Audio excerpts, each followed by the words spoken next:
Ceci est un livre audio autogénéré par Google. Première partie. Religion, État et politique, des INSTRUMENTALISATIONS réciproques. Les composants islamiques de la politique confessionnelle en République du Tatarstan. Rafik Mukhamtchin. Le terme de politique renvoie à l'activité consciente menée en vue d'atteindre les objectifs que la société se fixe. Chaque champ social étant doté d'une finalité qui lui est propre, il existe bien une pluralité de buts au sein d'une société donnée. L'expression de politique confessionnelle évoque alors l'action mise en œuvre pour atteindre les objectifs que la société se donne dans la sphère religieuse. La présence sociale des religions n'implique toutefois pas nécessairement l'existence de mécanismes réfléchis et d'interventions politiques ayant un but de régulation assumé. La politique confessionnelle se présente en effet comme l'ensemble des opinions et des actions qui visent à améliorer les rapports entre les différentes religions au sein d'une société en voie de modernisation socioculturelle. La complexité de son élaboration et de sa mise en œuvre tient à une certaine polysémie de la notion de religion et à la diversité des formes qu'elle peut prendre. De ce point de vue, la Russie n'est pas encore parvenue à formuler de politique confessionnelle. La régulation des relations interconfessionnelles s'effectue avant tout sur la base d'une simple gestion des affaires courantes. Cette carence s'explique, entre autres raisons, par une absence de volonté de la part des protagonistes. Ni l'État ni les autres acteurs présumés, et ils sont en fait nombreux, ne sont prêts à participer activement à la mise en œuvre d'une politique confessionnelle. Cela tient en partie au fait que les contours que celle-ci pourrait prendre dans une société post-totalitaire sont encore largement dépendants des anciens schémas de fonctionnement. Dans le champ du religieux, les défis furent multiples. Faillite de l'ancien système de régulation des relations interconfessionnelles, disparition du soutien étatique, retour vers les religions traditionnelles, diffusion rapide des nouveaux mouvements religieux, volonté de l'orthodoxie de se faire reconnaître un statut spécifique sur l'ensemble du territoire fédéral. Du fait du caractère pluriconfessionnel de la société russe, la politique confessionnelle doit être tempérée par la prise en considération de ce que chaque région a de spécifique en la matière. L'islam tente donc lui aussi de se faire reconnaître un droit de primauté sur les territoires où il est dominant culturellement et quantitativement, tout en ne sachant exactement quelle carte jouer face au pouvoir politique fédéral et républicain sur la question de la laïcité. Ce sont ces questions, les perspectives et les problèmes que rencontre la formation d'une politique confessionnelle au Tatarstan que nous nous proposons d'analyser ici. 1. La situation de l'islam dans la République du Tatarstan. Ce qui est appelé, dans la science politique russe contemporaine, le facteur islamique apparaît dans l'espace public du Tatarstan à la fin des années 1980. À l'origine, le phénomène est moins lié à un renouveau religieux de l'islam qu'à sa mise en exergue par des mouvements nationaux qui, plaçant le critère religieux au cœur de l'identité nationale, l'instrumentalisent dans leur combat pour la souveraineté du Tatarstan. L'activisme de ces organisations contribue très largement à la formation des premières institutions religieuses indépendantes, avec, en 1992, la création de la Direction spirituelle des musulmans de la République du Tatarstan, DUMRT. Émanation du mouvement national tatar, elle concrétise la volonté de décentralisation de la direction des communautés musulmanes. Le retour des valeurs de l'islam au sein de la société tatare au cours des années 1988 à 1992 se conjugue donc à la légalisation de la religion. Le processus ultérieur de diffusion de l'islam et son existence au sein de l'espace public peuvent être divisés en 3 phases. Les années 1992 à 1998 constituent une période d'institutionnalisation de l'islam, marquée par 4 phénomènes concomitants. Le premier est le développement des communautés musulmanes. Ce processus, qui avait débuté quelques années auparavant, connaît alors son apogée. Le nombre de communautés passe de 18 en 1988 à plus de 700 en 1992. Après cette date, le rythme de croissance décline. On en compte environ 950 en 2000 et 1000 en 2001. Le deuxième consiste en la création des premiers établissements scolaires musulmans. Parmi la quinzaine recensée en 1992, les plus prestigieuses sont, à Kazan, la Madrasa Muhammadiyya et celle dite du millénaire de l'adoption de l'islam, et à Nabrejnietchelny, la Madrasa Yoldiz. Le troisième phénomène est la renaissance de la structure hiérarchique musulmane, qui passe par la constitution d'un clergé reconnu qui supplante les mollahs, bien souvent un culte qui officiait jusque-là dans les villages. Toutefois, si le clergé, environ 3000 mollahs, se forme aujourd'hui en tant que couche sociale spécifique, ses positions idéologiques, stéréotypes et attitudes n'ont pas réellement évolué.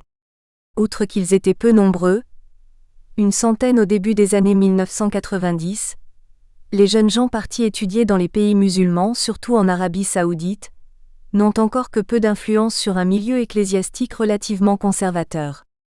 Le quatrième et dernier point à noter concerne l'institutionnalisation des diverses structures censées assurer la gestion des communautés musulmanes, la Mahala, les Mutasibat et la DEMRT.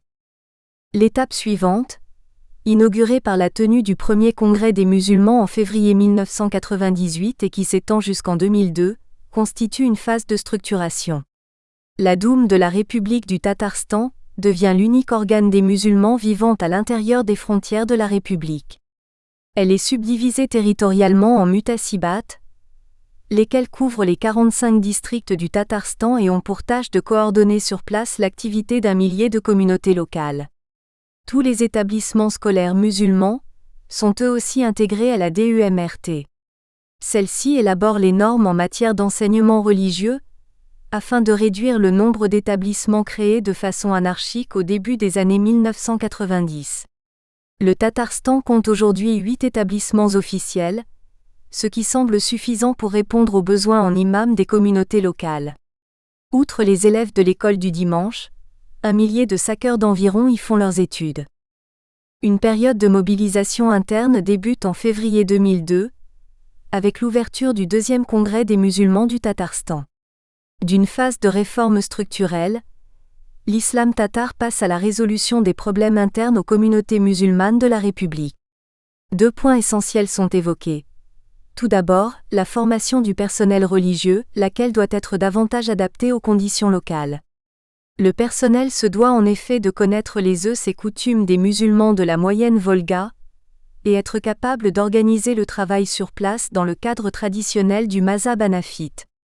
Ensuite, la rationalisation des moyens à la disposition des communautés musulmanes et qui sont nécessaires à leur fonctionnement. Ont alors été discutés l'emploi de divers leviers économiques sous forme d'impôts communautaires, l'organisation d'un réseau d'organismes de bienfaisance et l'utilisation des biens transmis en propriété, waqf, aux musulmans du Tatarstan. À l'heure actuelle en effet, les communautés musulmanes ne disposent pas de moyens suffisants pour aider le clergé, financer les établissements scolaires, construire ou restaurer les mosquées et les madrasas.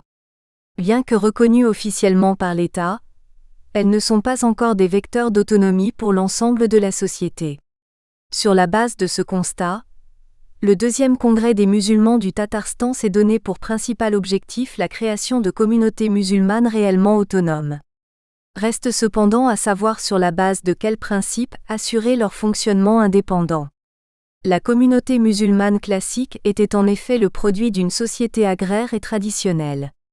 Comment penser alors sa réapparition dans le contexte d'une société industrialisée en voie de modernisation, sachant que le regroupement des individus ne s'effectue plus en fonction de relations interpersonnelles traditionnelles et de liens communautaires, mais selon leur adhésion à des systèmes de croyances et à des objectifs idéologiques diversifiés?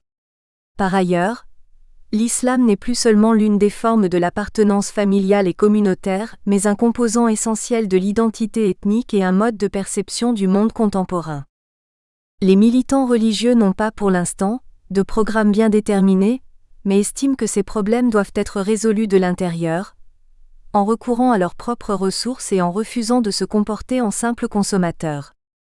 Tous cherchent à réhabiliter des traditions spirituelles et religieuses pensées comme spécifiques aux Tatars, ces derniers ayant une longue expérience de fonctionnement de leur communauté musulmane dans un contexte multiconfessionnel. Cet intérêt se manifeste notamment à travers certaines tentatives récentes venues du pouvoir politique en place à Kazan de réformer le système d'enseignement musulman en s'inspirant de la tradition djadide puisque, entre la fin du XIXe et le début du XXe siècle, le djadidisme a joué un rôle central dans l'adaptation de la société tatare à la modernisation, tant en termes de vision du monde que de mode de comportement. Aux yeux des hommes d'État du Tatarstan, les traditions du djadidisme tatar apparaissent aujourd'hui comme un vecteur essentiel permettant de constituer des institutions musulmanes ajustées aux conditions du monde moderne. Ainsi, le concept d'euro-islam apparu récemment est en réalité synonyme de néo-djadidisme. De nombreuses critiques sont toutefois formulées à son encontre, certains musulmans craignant qu'il ne s'agisse d'une intervention ou d'une modification des principes fondamentaux de la foi. Pour ses partisans au contraire, l'euro-islam met en avant les potentialités intellectuelles de l'islam afin d'ouvrir le champ des possibles et d'adapter la religion aux conditions nouvelles d'une société industrialisée. Il se conçoit comme une sorte d'enveloppe protectrice, chargée à sa manière de préserver la société musulmane des dangers extérieurs tout en la maintenant dans le système de valeurs de la société contemporaine. 2. Les acteurs de la politique confessionnelle et leur stratégie. La direction spirituelle des musulmans de la République du Tatarstan.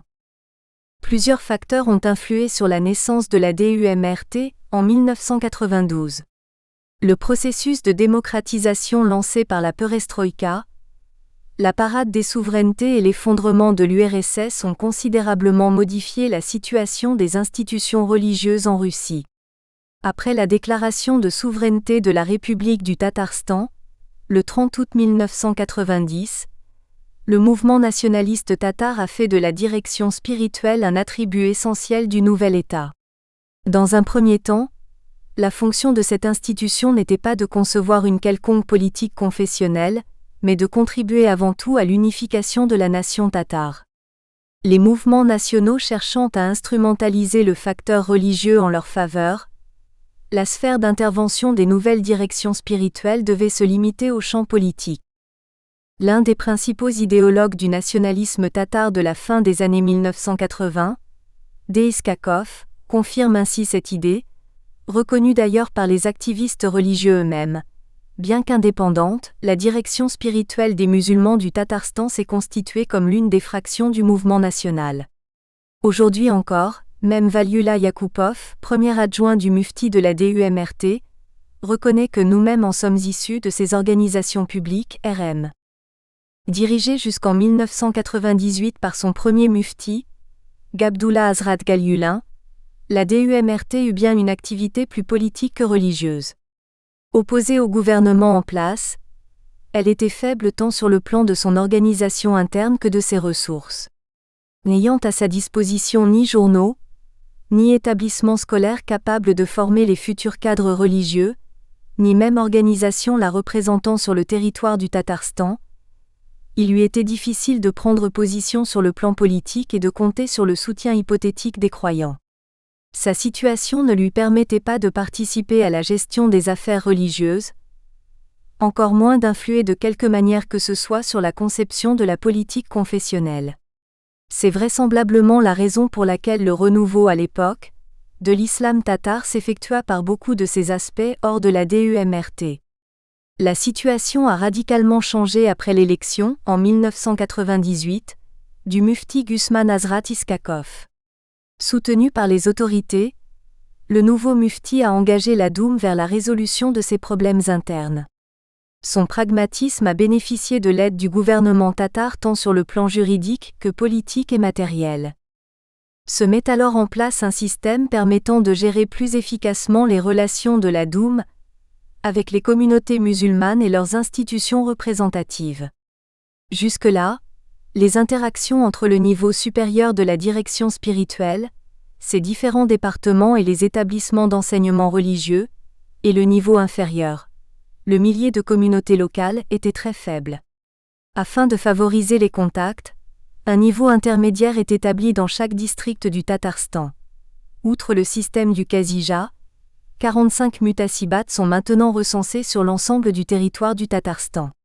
Cette optimisation du système n'a pas pour autant permis de concevoir de réelles politiques confessionnelles. La nouvelle direction ne disposait pas des ressources suffisantes et ne souhaitait pas nécessairement s'impliquer dans l'élaboration d'une telle politique. Sa réorganisation facilitait seulement la gestion des affaires courantes. La Doum s'efforçait avant tout de redéfinir ses relations avec l'État, car le principe de séparation de la religion et de l'État ne lui permettait pas de prendre position sur les questions politiques touchant à la religion, ni de formuler clairement ses objectifs. En cas de besoin, le principe de loyauté permettait à la Doum et à ses différents organes de s'adresser aux autorités politiques en rappelant que les croyants, en tant que citoyens à part entière, disposaient de droits égaux et avaient des besoins que l'État se devait de prendre en compte. Ainsi, tout problème qui ne sera pas résolu au niveau de la communauté religieuse se propagera sous différentes formes dans l'ensemble de la société un jour ou l'autre. La position de la DUMRT sur la question des relations entre État et religion est aujourd'hui décidée par son mufti Geiskakov. Celui-ci estime que bien qu'il ne faille pas renforcer les tendances sécularisatrices existant au sein de la société, il ne peut néanmoins exiger d'introduire du personnel religieux au sein du gouvernement. La direction spirituelle cherche en effet à prendre en considération le caractère multiethnique du Tatarstan, dans lequel les Tatars musulmans, selon ses propres chiffres, ne représenteraient que 51 à 52% de la population, le reste étant constitué d'autres nationalités et d'autres confessions. Si nous soutenons l'idée d'une religion d'État, n'avons-nous pas à craindre que les autres nationalités ne puissent concrétiser cette idée avant nous ?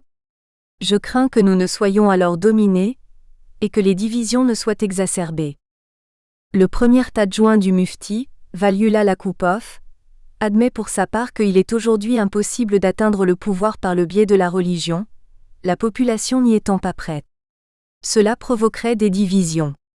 Or les musulmans sont encore trop peu nombreux, et aucune personnalité politique n'est en mesure de les unir. Le personnel religieux tatar semble donc bien conscient de sa faiblesse institutionnelle non seulement au sein de la République du Tatarstan, mais au niveau fédéral. Tout discours en faveur d'une désécularisation donnera du pouvoir à l'Église orthodoxe, et non à l'islam, pour se présenter comme religion officielle de la Fédération de Russie. Certaines figures religieuses de la République sont cependant en faveur d'un engagement plus visible du personnel religieux, en particulier dans le domaine social. Ainsi, Gabdulrak Samatov associe étroitement l'activité de l'Institut des Qazis qu'il dirige au travail juridique des organes étatiques. Il rappelle que, d'après lui, la justice de la charia serait en mesure de faire baisser la criminalité. Le Qazi aborde ainsi l'un des problèmes les plus sensibles qu'est à résoudre le clergé musulman, celui des limites de la coopération avec le pouvoir séculier. Même si les plus radicaux des oulémas savent bien que l'introduction d'éléments de la charia dans la législation du Tatarstan est juridiquement impossible, nombreux sont toutefois ceux qui pensent que l'Oumma doit vivre en conformité avec sa loi, sans dépendre des conditions générales imposées par un État laïque. Par leur situation juridique et socio-économique tributaire de la législation fédérale de Russie, l'activité des institutions musulmanes se doit également d'être orientée vers une défense de l'islam dès lors que les lois républicaines le remettraient en cause. Cela explique la participation active de la DUMRT au débat concernant la loi sur la liberté de conscience et les organisations religieuses, votée en 1999. Les responsables religieux ont par exemple insisté pour qu'y soit intégré un chapitre sur les biens waqf, qui doivent offrir des moyens d'existence aux organisations musulmanes reconnues par l'État. Lors des débats autour du projet de loi, les représentants tatars ont attiré l'attention sur le fait qu'une base législative solide est nécessaire afin de préserver une influence positive et durable de l'islam sur la société tatare, dans les conditions imposées par la souveraineté du Tatarstan et par l'aspiration des Tatars à disposer de leur État propre. Le rôle joué par l'Église orthodoxe russe lors de l'adoption de la loi fédérale est notoire. Considérant le Tatarstan comme une région musulmane importante, il est indispensable que la loi y renforce le rôle de l'islam. Dans ce but, la DUMRT a proposé d'inclure dans la loi républicaine la mention du système de la propriété waqf et des fonds zakat, le droit à une meilleure organisation pour la fabrication de produits halal et la possibilité du port de vêtements islamiques. Une note analytique sur les Waqf au Tatarstan indique que cette forme de propriété ne représente pas une innovation par rapport au système général de propriété ecclésiastique, notion qui est mentionnée dans la loi fédérale. Dans l'islam, l'équivalent de la propriété ecclésiastique est la propriété Waqf. Pour assurer la liberté religieuse des musulmans du Tatarstan, la loi doit, comme elle le fait déjà avec l'orthodoxie, garantir l'immunité des biens immobiliers transmis sous forme de Waqf. De telles analyses ne sont pas fortuites. Lors des discussions à Kazan, de nombreux observateurs ont relevé la présence dans cette loi d'éléments issus de la charia. La DUMRT conteste ces analyses en mettant en avant l'absence de toute priorité juridique sur la question de la propriété musulmane. Certains dirigeants vont plus loin, en soutenant que le fait de mentionner la propriété ecclésiastique des chrétiens et de ne pas mentionner les biens Waqf est une atteinte aux droits des musulmans. L'article 21.5 de la loi fédérale évoque un type de propriété relativement proche de celui des WGF, qui doit être explicité par les législations locales. La direction de la Doum tente donc de devenir un acteur politique reconnu au niveau fédéral, qui servirait de relais à ce qu'on présente comme les revendications des communautés musulmanes de la République en direction du centre. Aujourd'hui, le loyalisme constitue le leitmotiv des relations entre l'État et les différentes confessions, même si cette rhétorique est insuffisante pour asseoir un statut d'indépendance des organisations religieuses vis-à-vis de l'État. La DUMRT a donc été conduite à accorder une attention particulière, ces dernières années, à la question de ses propres ressources. Ainsi, lors du deuxième congrès des musulmans de la République, en février 2002, et au cours d'un plénum en mai 2003, les participants ont débattu des moyens d'existence de la Doum. Une communauté religieuse ne peut devenir une organisation indépendante si elle fonctionne uniquement grâce à une aide extérieure. L'espoir d'obtenir un financement public n'est pas non plus suffisant pour garantir l'avenir. Des perspectives d'autofinancement de la direction spirituelle comme des communautés locales ont alors été évoquées. Utilisation des biens Waqf, rétablissement d'une offrande religieuse de type gozé, systématisation du sadak et des versements qui accompagnent les rites religieux. À ces fins, la hiérarchie musulmane a reconnu qu'il fallait tout d'abord clarifier l'activité financière des communautés et mieux contrôler certains imams et muezzins qui s'approprient les dons des croyants. Ces quelques mesures, si elles étaient rigoureusement appliquées, permettraient alors de constituer, selon la direction spirituelle, un système complet d'autofinancement, basé sur les ressources internes à l'Oumma et sur les traditions de nos sages ancêtres qui, depuis plus de 1000 ans, ont su adapter les valeurs universelles de l'islam aux particularismes locaux, à notre climat, à notre espace et à notre mentalité tatare. Si cette tendance à l'indépendance s'est renforcée, elle ne constitue cependant pas le fondement sur lequel la Doum peut concevoir sa place dans la société. Sa position sur le problème des relations entre l'État et la religion n'a pas vraiment évolué depuis la fin des années 1990. Le mufti Geiskakov estime donc nécessaire de s'engager aujourd'hui dans une nouvelle étape de ce processus dans la mesure où la politique nationale menée par l'État fédéral et le renouveau de l'islam de Russie constituent des phénomènes tout à fait comparables. Ce sont deux aspects d'un même processus, l'établissement d'une nouvelle Russie démocratique. La DUMRT semble ainsi avoir pris conscience de la nécessité de normaliser ses relations avec le pouvoir politique, et dans un même temps, de son manque de ressources économiques suffisantes pour y parvenir.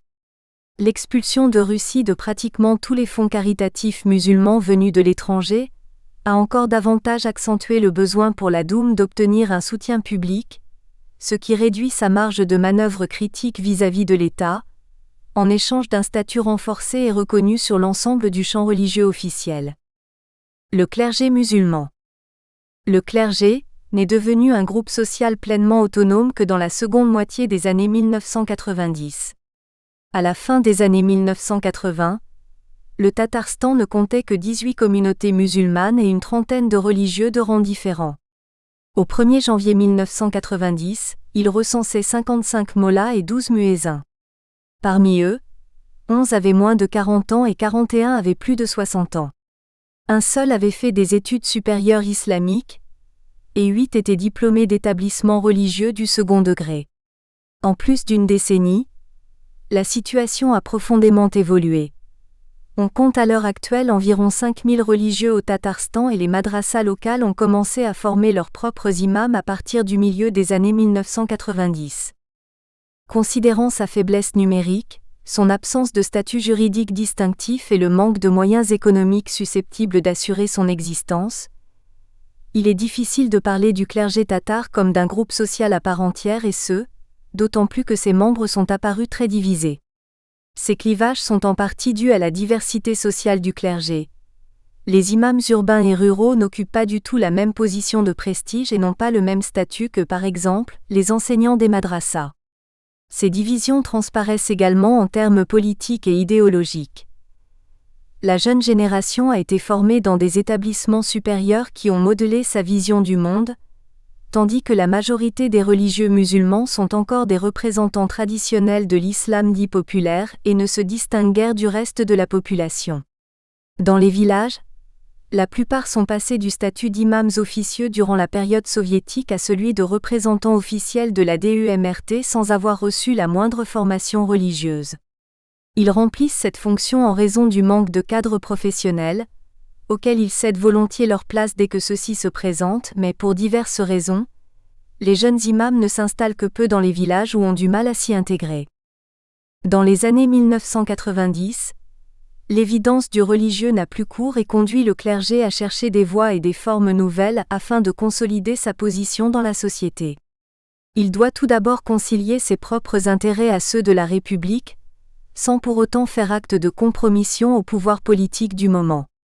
Ainsi, lors de la perestroïka et des premières années de l'autonomie du Tatarstan, jusqu'à la signature du traité de 1994, les hiérarques musulmans n'approuvaient pas systématiquement, loin de là, les prises de position des responsables politiques et de l'intelligentsia nationale.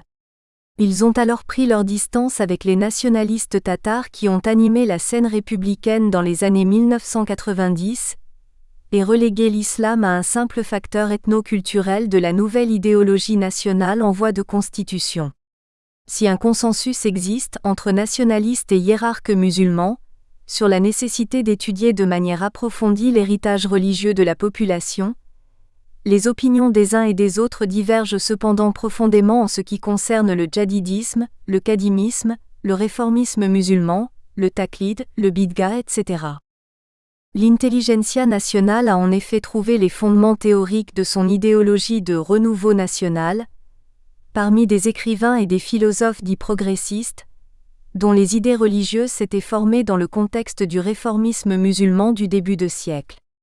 Le personnel religieux, au contraire, opte davantage pour l'héritage religieux qui assure la conservation et le renforcement de la société musulmane traditionnelle car comme l'a noté à juste titre Amalachenko, en Russie, la vie religieuse se rétablit grâce au traditionnalisme. Ainsi, afin de contrer une remise en valeur trop unilatérale du djadidisme, les théologiens musulmans ont cherché à développer des recherches dans le domaine théologique et conceptuel. Leur manque de ressources matérielles et plus encore intellectuelles favorise toutefois au sein du clergé musulman l'émergence d'un certain conformisme et un respect frileux des organes du pouvoir séculier. On peut en effet supposer qu'une grande partie du clergé musulman se satisfait d'une vision apolitique de la religion, même si, à la fin des années 1980, celui-ci avait plusieurs fois tenté de s'impliquer dans la vie politique de la société. Ainsi, le mufti suprême Talgat Tajuddin, qui dirige la DUMESCDUM depuis les années 1980 et appartient à cette génération de religieux formés à l'époque soviétique, se prononce contre toute implication politique des serviteurs du culte, considérant qu'il ne faut en aucun cas diviser les peuples selon des critères politico-religieux car un tel principe irait à l'encontre des préceptes de l'islam. Tajuddin estime d'autre part que le multipartisme conduit à la perte d'une tradition pluriséculaire de paix et d'harmonie, et propose donc comme seule politique la fidélité au pouvoir séculier. Les jeunes imams formés à partir de la perestroïka ont naturellement une toute autre opinion de la place du politique dans le renouveau social des religions, et placent bien souvent leur espoir dans l'activité politique qu'ils pourraient mener, ce qui a conduit à de nombreuses tentatives de constitution de partis musulmans tout au long des années 1990. Ainsi, l'ancien mufti du Tatarstan Jegal-Yulin, opposé aux autorités tant politiques que théologiques en place, considère que dans un État non islamique où les musulmans ne représentent même pas la majorité de la population, la défense de leurs intérêts et de leurs droits doit passer par des mouvements politiques. Ceci constitue l'unique moyen pour influer sur les décisions prises par le pouvoir séculier. Le clergé musulman a progressivement acquis au Tatarstan les caractéristiques d'une couche sociale à part entière, et il est maintenant censé formuler de façon conséquente ses propres opinions. Pourtant, à l'heure actuelle, il restreint ses activités à l'espace rituel et n'est pas présent dans le champ politique, si ce n'est celui du soutien aux institutions étatiques républicaines. La volonté du gouvernement de renforcer l'État tatar ne provoque donc aucune réaction négative de la part du clergé. Bien qu'en théorie tous les musulmans partagent la vocation universaliste de l'islam, la direction spirituelle postule que le développement d'une société tatare autonome au sein du monde russe conduira à son islamisation progressive, ce qui suppose de collaborer avec le pouvoir séculier et d'autoriser l'emploi de la charia dans les textes législatifs. Pourtant, le clergé s'exprime rarement sur cette question et craint également que le renforcement d'un État tatar en phase avec la modernisation de la Russie et s'appuyant sur le dit euro-islam, ne signe en réalité la victoire d'un certain sécularisme musulman. Les organes du pouvoir. L'apparition au début des années 1990 de nouvelles organisations religieuses, y compris la DUMRT, n'a pas suscité d'inquiétude particulière au sein des élites dirigeantes. Les autorités républicaines redoutaient pourtant les conséquences de changements radicaux dans le domaine religieux, et ont veillé à ce que le pouvoir de la direction spirituelle nouvellement créée ne s'étende qu'aux communautés musulmanes qui en avaient fait expressément la demande, toutes les autres restant alors sous l'autorité de la DUM. Toutefois, en se rapprochant de l'opposition, la DUMRT dirigée par Jegal-Yulin a contraint les autorités à réviser leur position et à redéfinir leurs relations avec une institution jugée trop indépendante, voire dans l'opposition. Le Conseil aux affaires religieuses près le cabinet des ministres a dans un premier temps essayé d'user de méthodes soviétiques d'intimidation et d'ingérence dans les affaires intérieures de la direction spirituelle. En témoigne par exemple la tentative d'organiser un congrès des musulmans de la République sans la participation de la DUMRT. Les autorités s'en sont cependant tenues à l'envoi de lettres signées des chefs de district mais sans valeur juridique, faisant acte encore une fois de l'absence de toute conception arrêtée sur la régulation de leurs relations avec l'islam. Le pouvoir a par la suite souhaité prendre un certain nombre de mesures plus radicales, et a tenté, lors de la préparation du Congrès des musulmans de 1998, de réguler la situation en utilisant sa force politique. Il a cherché à unifier les différents courants et à procéder à l'élection d'un nouveau mufti respectueux du pouvoir séculier. Selon le président M. Chaïmiev, les prises de position irréfléchies de la DUMRT et l'imprévisibilité du mufti Jegal-Yulin portaient atteinte à l'image du Tatarstan. Une fois Geiskakov élu, les autorités ont également adopté, en 1999, la loi républicaine sur la liberté de conscience et les organisations religieuses, qui a modifié sur des points essentiels la nature des relations entre l'État et l'islam. Ainsi, l'article 10 stipule que les organisations musulmanes de la République sont représentées et dirigées par une organisation religieuse centralisée, la DUMRT. Cet article a provoqué d'importantes discussions tant à l'intérieur qu'à l'extérieur de la République, et comme l'a indiqué le président du Conseil aux affaires religieuses près le cabinet des ministres, Ernabiev, nombreux sont ceux qui ont estimé que nous avions violé la législation fédérale. Pour le pouvoir était en effet en jeu le parallèle entre l'unité territoriale du Tatarstan et sa structure religieuse. L'existence de plusieurs muftiyas au sein de la République était considérée comme inacceptable, voire préjudiciable pour la stabilité du pouvoir et l'exercice de ses droits. Les opposants politiques ou religieux au cours actuel menés par M. Chaïmiev ont tenté de remettre en cause juridiquement cette loi. Ainsi, le mouvement d'opposition Nadejda Espoir, dirigé par l'ancien mufti Jegal-Yulin, a publié une déclaration affirmant que la possibilité offerte aux communautés musulmanes de la République d'être représentées par une organisation centralisée va à l'encontre du principe de liberté de conscience, puisque les croyants doivent pouvoir se réunir selon des critères nationaux, d'opinion, etc. Dans le cas présent, il s'agit d'établir un monopole de l'État sur la religion, ce qui revient à transformer la direction spirituelle en un organe du pouvoir d'État.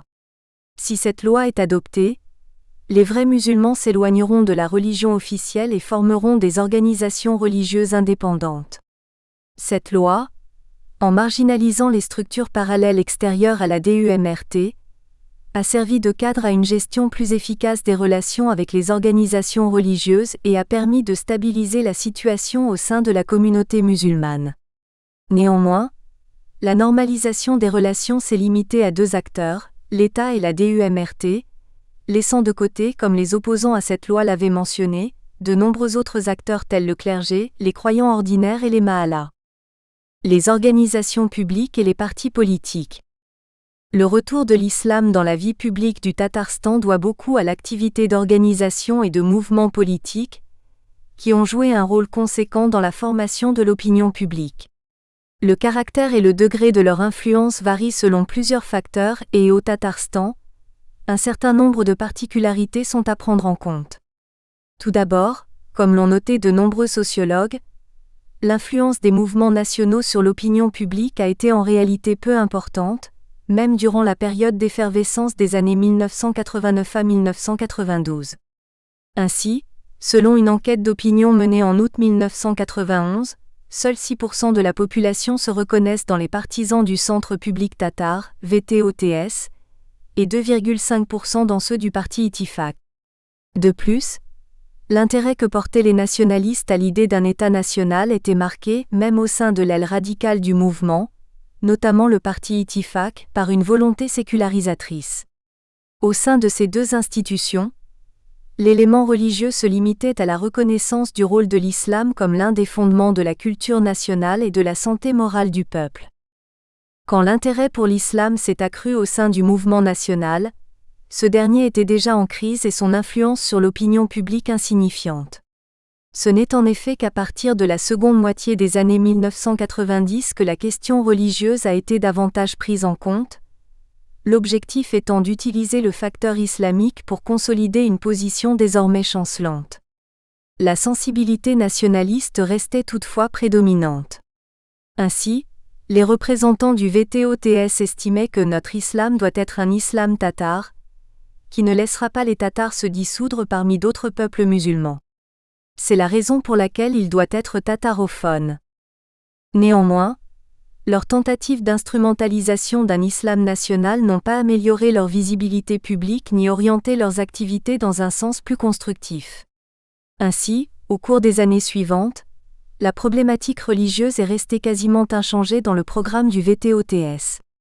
Lors de son dernier congrès en 2002, le mouvement appelait encore les musulmans à lutter activement pour la liberté et l'indépendance des personnes, des peuples et des nations et non pour le monde de l'au-delà. De telles déclarations n'ont fait que réduire davantage la place déjà extrêmement restreinte du VTOTS dans la formulation d'une politique confessionnelle. Dans son premier programme, le parti Ittifaq n'accordait lui aussi quasiment aucune attention à l'islam. À partir de 1993, la diffusion de la foi constitue toutefois l'un des points les plus importants du parti. Dans la situation actuelle, la religion doit défendre la nation et inversement. Nous nous déclarons opposés à toute tendance visant à détruire l'islam de l'intérieur. Nous allons combattre pour la pureté de la religion, pour sa fidélité aux prescriptions du Coran. Dans un document adopté en 1996, Tatar Kanunê, la constitution du peuple tatar, les idéologues du parti tentent une première synthèse de l'islam, dans sa version classique et non réformiste, avec le nationalisme. L'islam doit servir de facteur de préservation de la société tatare face à son principal ennemi, la civilisation judéo-chrétienne, dont les fondements démocratiques sont, selon les auteurs, incapables de résoudre les problèmes nationaux. D'après l'Ittifaq, seules 2 forces ont la possibilité de s'opposer à ce système, le monde véritable de l'islam et le nationalisme authentique. En décembre 1997, le 4e congrès du parti précise une nouvelle fois la position idéologique du mouvement face à l'officialisation politique du néo-djadidisme. Nous sommes contre ces intellectuels tatars qui cherchent à remplacer le Coran par des courants comme le djadidisme, le soufisme ou l'euro-islam. La lutte de libération nationale que nous menons contre l'Empire russe, que nous appelons désormais djihad, vise à se débarrasser de la domination des infidèles. Nous sommes des musulmans nationalistes, et entamons un combat pour la création d'un État islamique au Tatarstan. L'évolution doctrinale de l'Ittifaq est particulièrement révélatrice de la quête d'une nouvelle légitimité au sein de l'espace public du Tatarstan. Le chemin du radicalisme national au radicalisme religieux s'est avéré être le plus court et d'autant plus que la place était restée jusque-là inoccupée. Les dernières publications de F. Bayramov, leader du parti, semblent confirmer cette orientation dorénavant islamiste. Celle-ci se distingue par le réemploi des idées d'islamisation intégrale de la vie individuelle, sociale et politique, et par le retour aux règles originelles et universelles de l'islam inscrites dans le Coran et la Sunna. Le mouvement national tatar n'a donc pas su employer de manière optimale le facteur religieux pour atteindre ses propres objectifs. La crise que traverse le nationalisme institutionnel tatar est la cause principale de sa radicalisation religieuse, laquelle l'éloigne de toute réflexion constructive sur une expérience tatare spécifique des relations entre État et religion dans le cadre d'une fédération de Russie plurinationale et pluriconfessionnelle. Les croyants ordinaires. Dans les sociétés musulmanes traditionnelles, l'activité politique des croyants est réduite au minimum. Ceux-ci sont rarement des acteurs autonomes du champ politique, leurs intérêts étant exprimés par la communauté à laquelle ils appartiennent, notamment la Mahala. Pourtant, même dans les régions du Tatarstan à forte population musulmane, celle-ci ne joue pas encore un rôle très important dans la vie des croyants et l'autorité de l'imam reste circonscrite à la sphère des rites religieux. Les intérêts et comportements politiques des croyants se forment donc aujourd'hui en dehors de la sphère religieuse. Ainsi, selon certains sociologues, on constate l'imbrication de plusieurs formes d'identité religieuse, confessionnelle, ethnique. La religiosité se présente comme une forme singulière de l'identité ethno-confessionnelle et ethno-nationale, ce qui explique pourquoi, au Tatarstan, le croyant s'identifie aujourd'hui davantage à la nation qu'à l'Oumma. Les médias musulmans et les milieux académiques. Dès le début des années 1990, des journaux musulmans sont apparus, publiés non par des éditeurs privés mais par des organisations religieuses ou publiques. Il existe aujourd'hui 8 journaux musulmans au Tatarstan, mais le niveau de ces publications est assez faible. Les articles analytiques sont rares, les informations diffusées très engagées et le plus souvent reprises de divers sites internet. Leur caractère descriptif se limite à la présentation des rites religieux et le nombre d'auteurs participant à la rédaction des numéros reste réduit. Les médias musulmans ne constituant pas aujourd'hui des sources indépendantes d'information, ils ne participent que formellement à la constitution d'une politique confessionnelle et n'ont pas encore trouvé leur place dans le processus de formation d'une opinion publique. La plupart des journaux font en effet acte de fidélité aux autorités locales et fédérales, et aucun journal d'opposition n'est recensé à l'heure actuelle. Les opposants à la DUMRT publiaient auparavant régulièrement des critiques envers les autorités religieuses officielles. Ainsi, en 1997, Farid Salman, l'un des prétendants au poste de mufti, avait édité Al-Furqan et l'ancien mufti Jegal-Yulin avait fait vivre Omen Adezda en 1998 à 1999. À partir de 2002, un nouveau journal de tendance islamiste, en tout cas prônant l'établissement d'un pouvoir musulman, Mouvaïd, a fait son apparition dans plusieurs villes du Tatarstan et est diffusé par une organisation jusque-là inconnue, le Comité islamique de Nabrejnie-Tchelny. La longue tradition d'études théologiques et d'islamologie a quant à elle quasiment disparu pendant l'époque soviétique. Il existait 2 grandes écoles au sein de l'orientalisme soviétique. Pour certains, l'islam devait d'abord être étudié en tant qu'élément central de la vie publique contemporaine des États musulmans afin de mener une politique extérieure conséquente. Un nombre important d'ouvrages étaient donc consacrés à l'histoire et la culture du Proche-Orient, de l'Asie du Sud et de l'Asie centrale. La deuxième école s'intéressait à l'islam classique et ne prenait pas en compte les transformations de l'époque moderne et contemporaine. Le monde turcique et en particulier la région volgienne, considérés comme des zones périphériques de la civilisation musulmane, ne suscitait guère d'intérêt. L'islam de la Volga n'entrait ni dans le cadre de la grande politique, ni dans celui des études sur l'islam classique et n'a de ce fait jamais vraiment intéressé les spécialistes. À l'époque post-soviétique, les études sur l'islam se sont tout naturellement développées au Tatarstan. On a tout d'abord vu apparaître des établissements spécialisés comme un département d'islamologie à l'Institut d'histoire de l'Académie des sciences, un institut d'orientalisme à l'Université de Kazan et une université islamique de Russie. De nouvelles approches méthodologiques ont également été élaborées, visant à dépasser les représentations datées de la période soviétique selon laquelle la religion est un phénomène isolé, en repli et peu exposé aux influences extérieures. L'étude de l'islam dans sa diversité ethno-confessionnelle et culturelle et sa place dans l'histoire russe reste toutefois encore peu développée. Les chercheurs tatars, formés dans la tradition de l'école de Kazan, continuent à appréhender l'islam selon le principe philosophique du progrès dans l'histoire et délaissent l'étude de la société tatare traditionnelle. L'Université islamique de Russie, qui vient d'obtenir le droit d'enseigner la théologie, pourra peut-être jouer à l'avenir un rôle fondamental dans l'évolution des études islamologiques tatares. Les principaux acteurs impliqués dans la constitution d'une politique confessionnelle au Tatarstan sont dorénavant présents. Ils ont défini leurs positions respectives et se sont dotés de conceptions théoriques adéquates pour justifier l'orientation de leurs activités politiques. Toutefois, leur comportement ne permet pas de construire à l'heure actuelle de réelles politiques confessionnelles. Les directions spirituelles et le clergé sont peu autonomes aussi bien matériellement que politiquement, et restent soumis au pouvoir politique qui, de son côté, joue du facteur religieux afin d'asseoir son autorité sur le territoire républicain tout comme face au centre moscovite, mais sans chercher à définir de politique confessionnelle précise. La situation de l'islam tatar reste en effet spécifique puisque bien que majoritaire au sein de sa république et profondément ancré en tant qu'élément identitaire de la population tatare, il ne dispose en réalité que d'un faible pouvoir au niveau fédéral.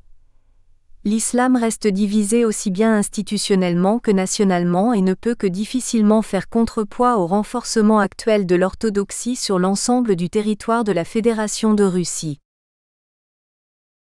La recomposition du spectre religieux en Asie centrale, l'alliance entre islam et christianisme orthodoxe. Sébastien Pérouse. La chute de l'Union soviétique et l'indépendance des pays d'Asie centrale en 1991 s'accompagne du sentiment d'un important renouveau religieux et d'une réislamisation de la société exprimée, entre autres, par la construction d'édifices de culte et la possibilité de pratiquer sa croyance sans encourir de risques. La résurgence du religieux, et en particulier de l'islam, religion majoritaire de la région, n'a pas été sans susciter quelques inquiétudes et interrogations au sein des minorités nationales de tradition chrétienne. Certains ont craint une gestion officielle du religieux qui conférerait au christianisme un statut de protégé, dhimmi, sous la coupe de la religion majoritaire. Les pouvoirs en place se sont cependant attachés à effacer ces inquiétudes, et le christianisme a immédiatement bénéficié d'une reconnaissance officielle. L'orthodoxie, compte tenu de l'importante minorité russe qui vit dans la région et malgré sa forte émigration, constitue la seconde religion pratiquée en Asie centrale, mais de nombreux autres mouvements, catholiques et protestants, présents depuis longtemps ou arrivés récemment, profitent également de la tolérance religieuse née de la perestroïka. Néanmoins, la venue d'un certain nombre de dits nouveaux mouvements religieux, aussi bien chrétiens que musulmans, suscite des réactions dans différents milieux, chez les représentants musulmans, dans la hiérarchie orthodoxe et par voie de conséquence, au sein du pouvoir politique. Nous essaierons donc de montrer dans cet article que la gestion du religieux dans les 5 républiques d'Asie centrale s'est en fait établie sur une base non pas bipartite, i.e. pouvoir-islam, mais tripartite, i.e. pouvoir, islam et Église orthodoxe. Le contexte issu de l'époque soviétique. Sous le régime soviétique, la religion, considérée comme une résurgence des valeurs anciennes et l'un des symboles du tsarisme, était apparu pour les bolcheviks comme l'un des éléments essentiels dont il importait de libérer la société. Le fait religieux s'inscrivait en effet en faux contre les choix philosophiques du régime et sa prétention à régir la totalité. Il consolidait également les identités nationales, puisque les religions résistèrent au pouvoir soviétique précisément, en s'ancrant dans leur rôle de catalyseur de traditions identitaires spécifiques. Pourtant, si le pouvoir n'a cessé de proclamer une lutte sans merci contre les religions dans leur ensemble, la pratique politique, dès les années 20 et plus encore après les répressions staliniennes, fut marquée par les hésitations permanentes du pouvoir entre reconnaissance et répression. Les autorités ont en effet été contraintes de prendre en considération des réalités non seulement géographiques, économiques et sociales mais également historiques qui refusaient de se plier à leur discours. Ainsi, la condamnation quasi systématique jetée sur la composante religieuse de la société n'a pas conduit au résultat espéré. Nombre d'individus en URSS ont continué à se considérer comme croyants et ont même osé le revendiquer lors du recensement de 1937. La Seconde Guerre mondiale marque cependant une rupture importante dans l'histoire de la politique religieuse. Le 21 juin 1941, après l'entrée des troupes nazies sur le territoire soviétique, Staline se voit obligé d'appeler à la réconciliation et à l'union nationale. La propagande athéiste est immédiatement mise en sourdine, tandis que les principales religions représentées sur le territoire soviétique se voient accorder un certain nombre de droits et de structures. Le compromis proposé par le pouvoir n'est toutefois qu'une dérogation provisoire, nécessitée par le contexte, l'objectif restant de vaincre le religieux lorsque les conditions le permettront. Néanmoins, malgré de nouveaux durcissements au lendemain de la victoire sur l'Allemagne nazie puis lors de la nouvelle campagne anti-religieuse lancée par Khrouchtchev en 1958, le pouvoir ne cessera dorénavant de composer avec la religion, officieusement lors du long règne dit de stagnation de Brejnev puis officiellement dans les années Gorbatchev. Sur le plan idéologique, la religion est toujours considérée comme une immixtion dans le contrôle de la totalité que s'arroge le pouvoir soviétique, mais ce dernier est désormais conscient de la nécessité de traiter, au moins provisoirement, avec les représentants religieux. Est ainsi passé un compromis qui permet à chaque parti, pouvoir et religion, de conserver au moins en apparence sa légitimité tout en aspirant à exclure le camp adverse à plus ou moins long terme.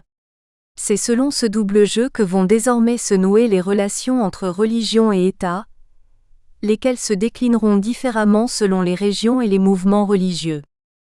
Dans cette perspective, le pouvoir n'a cessé d'intervenir dans la vie religieuse par le biais des conseils aux affaires religieuses et par celui de la direction spirituelle des musulmans d'Asie centrale et du Kazakhstan, en excluant la foi de nombre d'activités sociales et en contrôlant les membres les plus actifs. Certains mouvements se sont refusés à entrer dans ce jeu de compromis et ont choisi la clandestinité. D'autres ont oscillé entre ces deux approches, gardant un certain nombre de contacts officiels avec l'État tout en poursuivant dans la clandestinité les activités interdites. Les relations entre État et religion se sont donc déclinées selon une double approche décidée par le pouvoir seul, qui aspirait à canaliser complètement le développement qu'étaient susceptibles de connaître les mouvements religieux. Afin de simplifier ce schéma, il a tenté de les inscrire dans un cadre très défini d'accords bilatéraux. Les courants religieux étaient appréhendés soit par mouvement ou religion, islam sunnite hanafite officiel, Église orthodoxe, soit par groupe, Union des chrétiens baptistes et évangélistes. Dans ce dernier cas, l'objectif était d'aider à la création d'un seul et même mouvement dont le centre tendrait à uniformiser les congrégations locales et écraserait les plus faibles et les plus divergents. Le gouvernement a donc oscillé entre une politique de regroupement des mouvements et celle du diviser pour régner, qui impliquait de différencier les droits donnés à chacun afin qu'ils ne puissent coordonner leurs revendications. Ainsi, la situation religieuse n'a que très rarement revêtu le caractère uniforme que les autorités avaient souhaité, ne réussissant pas à assimiler toutes les croyances en un bloc unique à l'encontre duquel le pouvoir mènerait une seule et même politique d'exclusion. En outre, de nombreuses nuances se sont dessinées entre les régions centrales étaient plus contrôlables, les périphéries plus soumises au poids des traditions ainsi qu'au bon vouloir et à l'interprétation des administrations locales, entre les religions, les croyances chamaniques ou bouddhiques pratiquées par des groupes moins nombreux étaient plus facilement combattues que l'islam ou l'orthodoxie, et enfin au sein d'une même confession, où les tendances étaient parfois multiples en fonction de l'attitude du leader local. Les changements nés de la perestroïka. Rien ne laissait prévoir, à l'arrivée au pouvoir de Gorbatchev en 1985, un changement de politique à l'égard de la religion. Le premier secrétaire avait rappelé dans un premier temps les objectifs de l'idéal socialiste, selon lesquels la religion devait disparaître, et pour cela être combattue. Les temps ont cependant changé. Les nombreuses réformes que souhaite lancer Gorbatchev impliquent la mobilisation d'une grande partie de la population et nécessitent en particulier le soutien de l'intelligentsia. La volonté d'ouverture vers l'Occident suppose également des mesures plus tolérantes à l'égard des églises, dont les persécutions sont régulièrement montrées du doigt. Cette nouvelle approche donne espoir aux croyants de ne plus être exclus de la société, mais d'être au contraire reconnus comme des citoyens soviétiques à part entière. Les religieux se présentent alors comme des alliés du pouvoir dans son indispensable restructuration de la société. Une forte majorité de mouvements, qu'ils soient considérés comme religions traditionnelles, confessions ou sectes, acquièrent alors rapidement de nouveaux droits et peuvent exercer leurs activités avec une liberté qu'ils n'avaient jamais connue sous le régime soviétique. Dans l'ensemble de l'URSS, des milliers de mosquées et de paroisses sont reconstituées et les fidèles affluents de toutes les couches de la société. En Asie centrale, les autorités hésitent à octroyer de nouvelles libertés à l'islam au regard des liens existants entre identités religieuses et nationales, mais de nombreuses mosquées sont reconstruites avant même la fin du régime. Les rangs des croyants ne sont plus uniquement constitués d'une majorité de femmes âgées, mais de personnes de tous âges, des deux sexes et d'horizons sociaux variés. Cette reconnaissance est officialisée le 26 septembre 1990 par une loi qui donne à chaque organisation religieuse un statut légal, autorise l'enseignement religieux dans les écoles publiques, en dehors des heures obligatoires d'enseignement général, permet aux organisations d'être propriétaires de leur lieu de culte, d'importer de la littérature de l'étranger et d'entreprendre des actions caritatives. Force est donc de constater que la rupture fondamentale espérée par l'idéologie soviétique n'a pas eu lieu. La religion reste particulièrement apparente même après 70 ans de régime athée. Le fait religieux n'ayant jamais disparu, il ne ressurgit donc pas de ses cendres à la faveur de la libéralisation mais connaît à cette occasion un essor, un afflux. Le contexte religieux au lendemain de l'indépendance. Religion majoritaire et confession minoritaire. Après 1991, dans un contexte de construction de la nation, les élites centra-asiatiques tentent d'effacer un certain nombre d'éléments jugés russes ou soviétiques pour imposer une histoire dite nationale dans laquelle l'islam, religion majoritaire des peuples éponymes, est censé occuper une place centrale. Il leur faut donc, afin d'élaborer un discours étatique légitimiste, prendre en considération et réhabiliter l'islam en tant qu'élément clé des traditions nationales. Le facteur religieux est également appréhendé comme un mode d'insertion de la région sur la scène internationale, permettant l'instauration rapide de relations étroites avec d'autres États musulmans. Le pouvoir doit alors réhabiliter sur le mode culturel l'islam et, dans un même temps, maîtriser son évolution afin d'éviter une politisation qui remettrait en cause les États dans leur structure, leurs frontières et qui conduirait à un renversement des élites actuelles, en place depuis les années 1970 à 1980 et dont le sentiment musulman est bien souvent instrumental.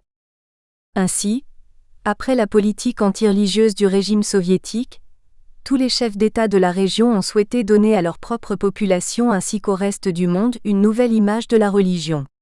Cette mesure est d'autant plus nécessaire que 4 des chefs d'État sont d'anciens apparatchiks du Parti communiste issus du système précédent. Tous se sont ainsi sentis obligés de faire le pèlerinage à la Mecque. Les présidents du Turkménistan et de l'Ouzbékistan, Niazov et Ikarimov, ont même encouragé, dans un premier temps, la venue sur leur territoire de missionnaires musulmans, et le second a pris ses fonctions de chef d'État en prêtant serment sur le Coran. Les présidents kazakhs Nazarbayev et kirghiz Akaev suivent le même modèle, mais de manière plus prudente compte tenu de l'importante minorité russe présente dans leur république et du degré d'islamisation moindre de leur population. Tous cherchent aujourd'hui à contrer un islam plus fondamentaliste, en se donnant une image de bons musulmans pratiquants. Le nouveau statut de la religion, péniblement acquis alors que le régime soviétique était déjà moribond, est confirmé dans le cadre de la rédaction des constitutions des nouveaux États. Le renouveau gorbatchevien est donc poursuivi, tout en étant réadapté aux exigences de l'indépendance et de la construction nationale. La liberté de croyance et de culte est garantie dans chaque État par la Constitution et les textes législatifs relatifs à la religion. Nul ne peut être contraint de pratiquer une religion. L'athéisme d'État est abrogé et interdit. Tout individu est égal devant la loi quelle que soit son appartenance religieuse. Nul ne peut être contraint de préciser son appartenance religieuse. La séparation de l'État et de la religion est confirmée dans chacun des 5 États. La prédominance numérique et symbolique de l'islam n'implique donc, officiellement, aucune discrimination à l'encontre des autres religions et confessions présentes en Asie centrale puisqu'il ne revêt aucun statut officiel. Les constitutions ne mentionnent pas les termes d'islam ou de Coran. La croyance et sa pratique sont abordées sous le terme générique de religion. L'islam reste cependant, tout naturellement, le principal bénéficiaire, dans les premières années de l'indépendance, de ce sentiment de renouveau religieux. L'Asie centrale voit ainsi, dans la première moitié des années 1990, la construction de milliers de lieux de culte musulmans. En 1994 par exemple, 7800 mosquées sont édifiées dans la région dont la moitié en Ouzbékistan. Pour cette dernière république, 5000 édifices de culte musulmans sont recensés en 1997. Au Kirghizstan, dans les régions majoritairement musulmanes de Jalalabad et de Osh, 600 mosquées sont ouvertes et 400 autres fleurissent dans le reste de la République. Le Kazakhstan, moins soumis à l'influence de l'islam, ouvre 300 lieux de prière tandis que 200 autres sont en construction en 1993. Au Turkménistan, 80 mosquées sont rouvertes dès l'indépendance, 180 nouvelles sont achevées en 1994 et une centaine d'autres en phase de construction.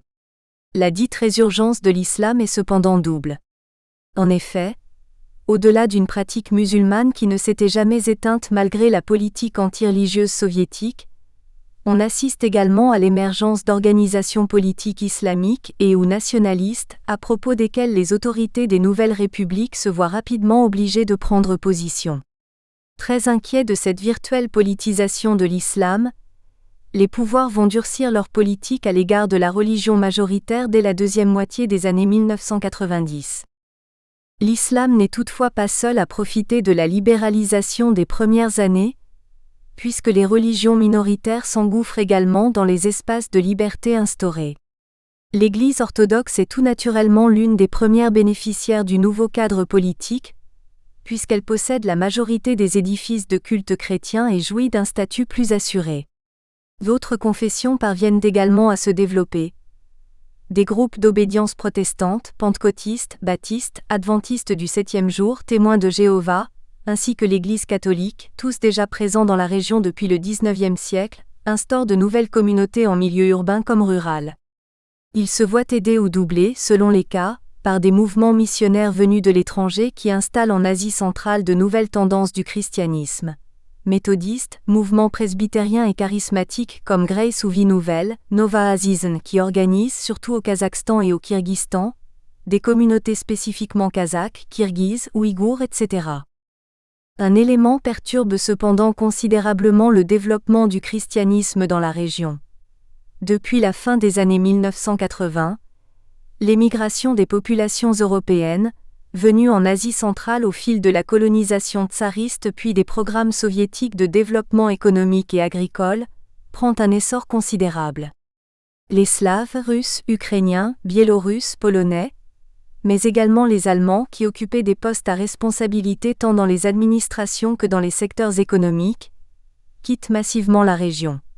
En une décennie, chacune de ces communautés, à l'exception des Russes du Kazakhstan, a diminué environ de moitié.